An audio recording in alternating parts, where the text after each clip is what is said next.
फंसाया गया है, मैं आप लोग को जवाब दूंगी। मैडम सीमा जी, गलत आरोप है, राजनीति से प्रेरित आरोप है, मेरे को जो आरोप है गलत आरोप है। बीजेपी ने अपने जिस नेता पर बेटी पढ़ाओ बेटी बचाओ की जिम्मेदारी दे रखी थी, वो अब काले कपड़े से अपना चेहरा छुपा रही है, क्योंकि इस हैवान नेता ने इंसानियत के चेहरे पर वो कालिक पोती है जिसे कोई डिटर्जेंट साफ नहीं कर सकता। आदिवासी बेटी पर जुल्म करने वाली बीजेपी की नेता सीमा महापात्रा को पुलिस ने हिरासत में ले लिया है, लेकिन इसकी ठसक नहीं गई है। फंसाया गया है, मैं आप लोग को जवाब दूंगी। मैडम आरोप आप पर लगे मैडम। गलत है, मैडम सीमा जी, गलत आरोप है, राजनीति से प्रेरित आरोप है, मेरे को जो आरोप है गलत आरोप है। हाँ फंसाया गया हमको, फंसाया गया मैडम। फंसाया गया है, हमको फंसाया गया है। फंसाया गया आपको अस्पताल में क्यों भर्ती किया था? हाँ हमको फंसाया गया है। क्यों फंसाया गया? कैसे आ गए? उनका निशान कैसे आ गए? आपने मारा है मैडम, उनको मारा आपने।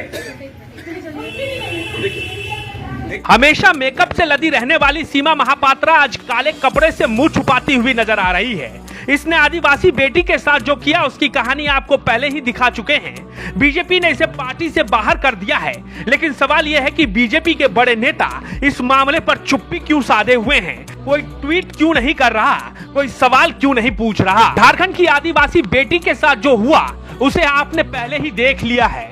किस तरह से इस सीमा महापात्रा ने उस बेटी के साथ जुल्म की इंतहा कर दी। अभी वो बेटी रांची के रिम्स में जीवन और मौत के बीच जूझ रही है, लेकिन फिर भी वो कहती है अगर ठीक हो गई तो मैं पढ़ना चाहती हूँ भैया। तो क्या सवाल ये नहीं उठता है कि सिर्फ पार्टी से निकाल देना भर सजा नहीं है? क्या सीमा महापात्रा के साथ उस तरह की राजनीति नहीं होनी चाहिए जैसी राजनीति बीजेपी ने रूपा तिर्की मामले में की थी? क्या सीमा महापात्रा के साथ वो सब नहीं होना चाहिए जो बीजेपी अंकिता मामले में मांग कर रही है? दरअसल एक आदिवासी बेटी जीवन और मौत के बीच जूझ रही है।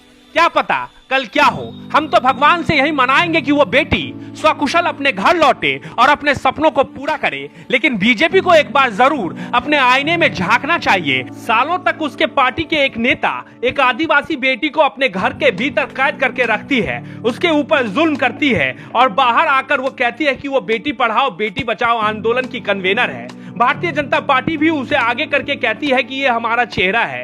हालांकि पार्टी ने जरूर उसे बाहर का रास्ता दिखा दिया, लेकिन सवाल तो बनता है। सवाल इसलिए बनता है क्योंकि बीजेपी के नेताओं के द्वारा अभी तक कोई बयान सामने नहीं आया है। ना तो विधायक दल के नेता बाबूलाल मरांडी ने कुछ कहा है, ना ही गोड्डा के सांसद निशिकांत दुबे का इस पर कोई ट्वीट आया है। सवाल उठाना हमारा काम है। हमने एक सवाल उठाया है और इस सवाल का जवाब आदिवासी उस बेटी को चाहिए जो रिम्स में अब भी तड़प रही है।